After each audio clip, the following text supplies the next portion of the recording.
Hey guys, what's going on? Jamie here. Just wanted to do a follow-up video on the Ledger Nano S.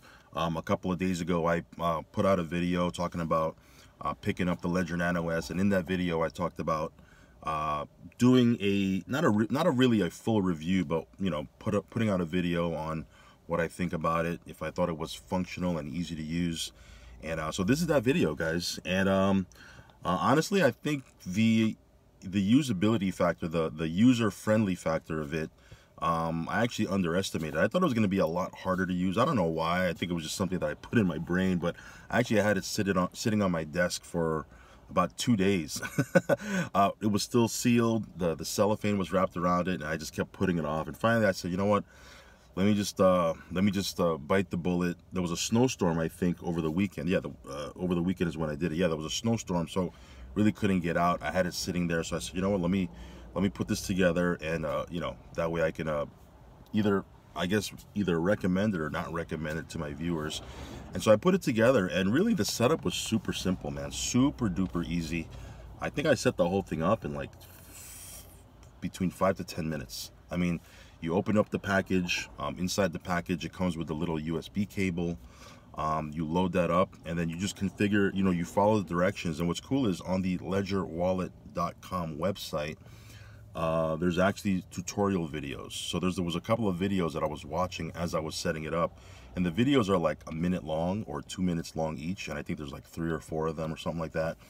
And so it's really super simple to set up. I copied down my 24 random words. If you're gonna get a Ledger Nano S or any hard wallet, or any wallet period, okay, you're gonna want to take those 24 random words and not really show them to anybody.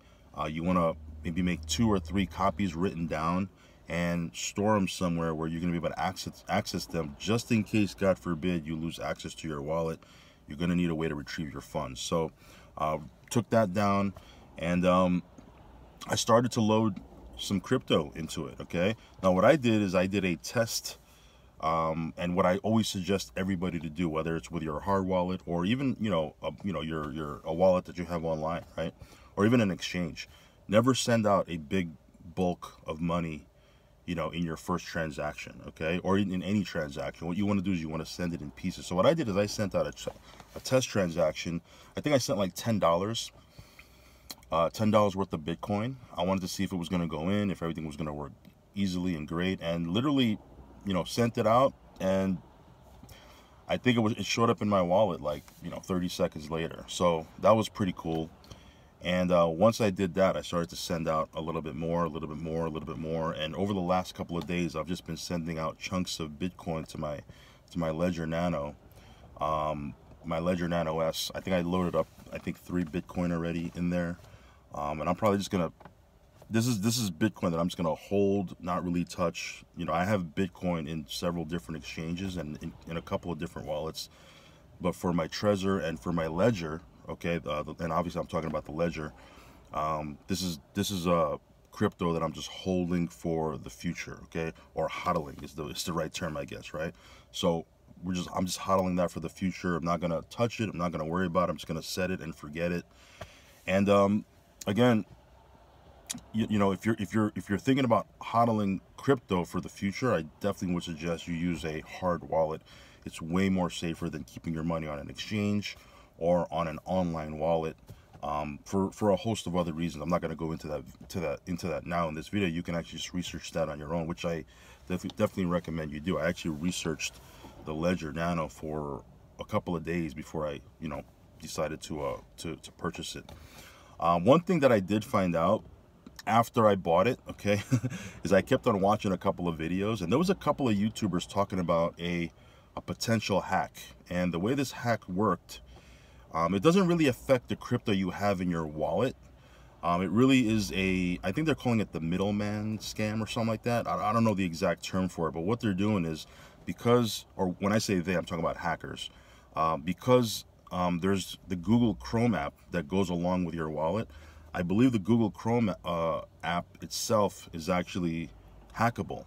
And what these hackers are doing is they're actually going in there, and they're rigging it in a way that they're actually putting their wallet address to receive Bitcoin or receive crypto whenever you click on the receive button inside of your wallet. So if you go into your wallet inside the app, there's a send button and a receive button, obviously, right? Pretty simple, pretty standard and straightforward. When you click the receive button, every time you click that, a new address, okay, a new address gets spit out, and you copy and paste that address, and that's how you can send money into your wallet.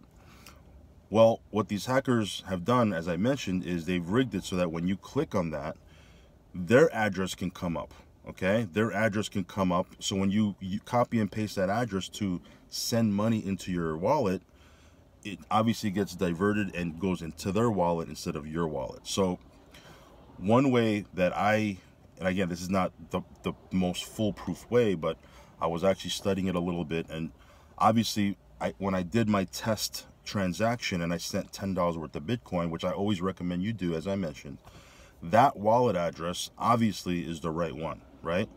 So whenever I send money into my Ledger Nano or Bitcoin, what I do is, instead of clicking the receive button, I just copied that address into a little notepad and saved it on my desktop.